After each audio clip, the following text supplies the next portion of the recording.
sejahtera. Apa khabar semuanya? Harap semuanya dalam keadaan baik-baik saja, sihat walafiat. Alhamdulillah.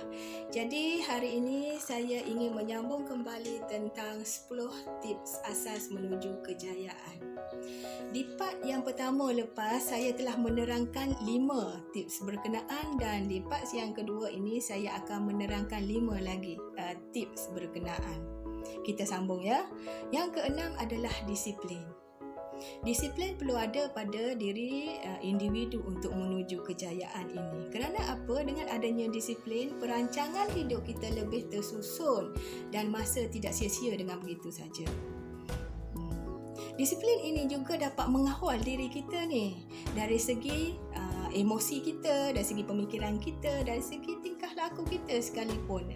Dia boleh dikawal dengan adanya disiplin ini.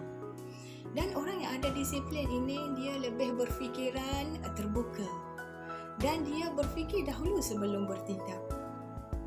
Dia lebih tenang, tidak terburu-buru dan berfikir secara rasional. Itulah ya, disiplin tu perlu ada. Yang ketujuh, kreatif. Pemikiran yang kreatif ini membuatkan seseorang itu lebih maju dalam kehidupannya. Kerana apa? Dengan pemikiran kreatif ini timbulnya idea-idea baru dan idea-idea yang unik. Contohnya ya, kalau zaman dahulu lah kita tengok di rumah ya, kalau di rumah di kampung ke di bandar, kalau zaman dahulu kan, kalau kita nak tengok TV hitam putih dulu. Sekarang ni TV color dah. Dia tengok pada fizikal dia kan, TV hitam putih dulu dia bentuk kotak kan. Lepas tu kalau kita nak tengok TV tu, kita buka dulu pintu dia. Lepas tu dah finish tengok TV, kita tutup balik ya. Macam tu. Tapi sekarang dah slim dah TV, dah nipis ya. Boleh tengok, letak kat rumah kita tu cantik je. Lepas tu ada color lagi. Tengok orang pun lebih cantik lah daripada hitam putih dulu. Itu dengan adanya sebilangan orang yang kreatif ini, benda tu berlaku, benda idea baru itu berlaku. Lepas tu kita tengok telefon pula. Telefon ni kan kalau zaman dulu lah, ingatnya glamour dah telefon ni ya, 3310. Dia kecil macam ni ya. Bentuk fizikal pun simple sahaja. Okey, lepas tu timbul lah pula telefon macam ni, picit juga. Lepas tu cantik sikit fizikal dia ya, warna silver macam ni kan, lebih kemas ya.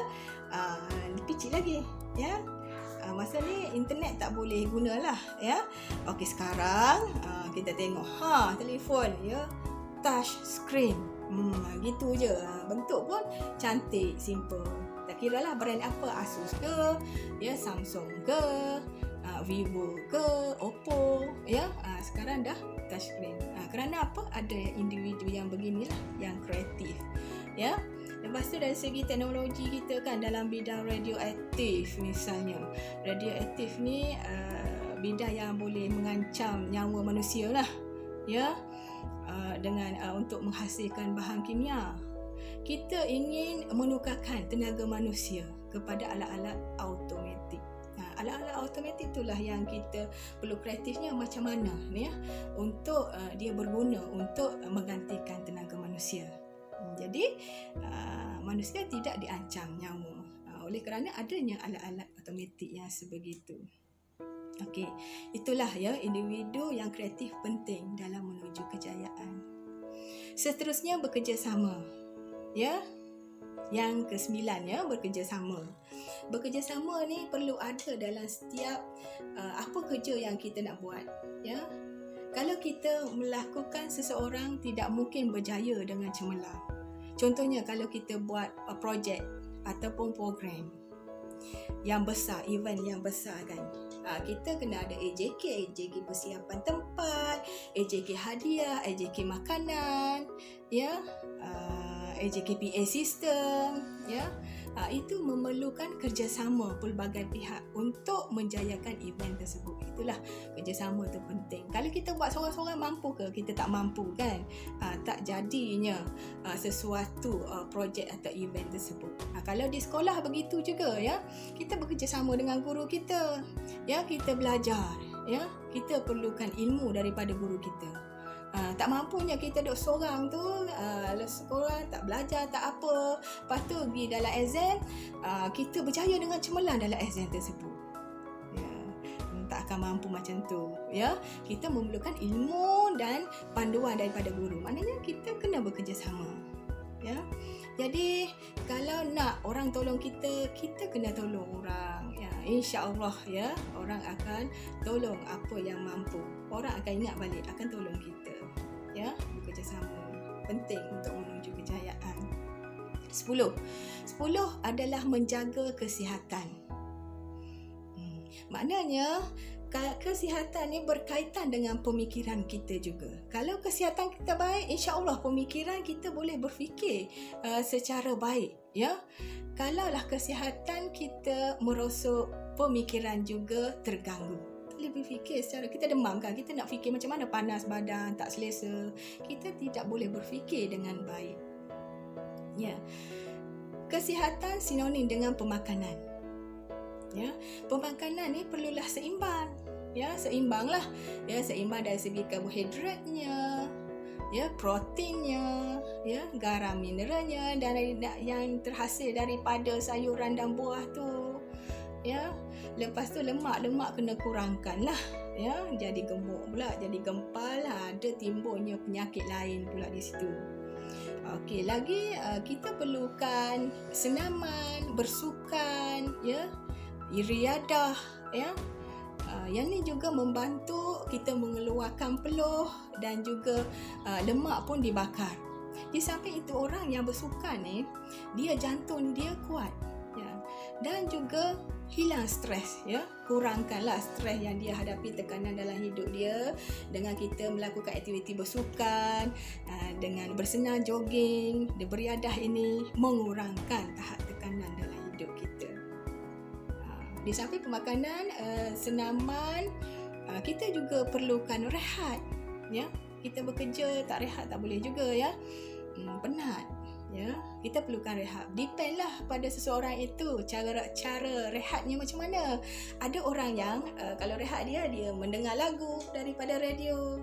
Ada orang tu menonton TV, ya. Dia kembali menonton TV, dia rehat. Apabila dia dapat berehat, relax menonton TV. Ada orang yang begitu saja duduk di kerusi bersandar, relax macam ni, tak menonton TV, tidak mendengar radio, rehat begitu saja. Itu juga, ya, bermacam kaedah lah, ya.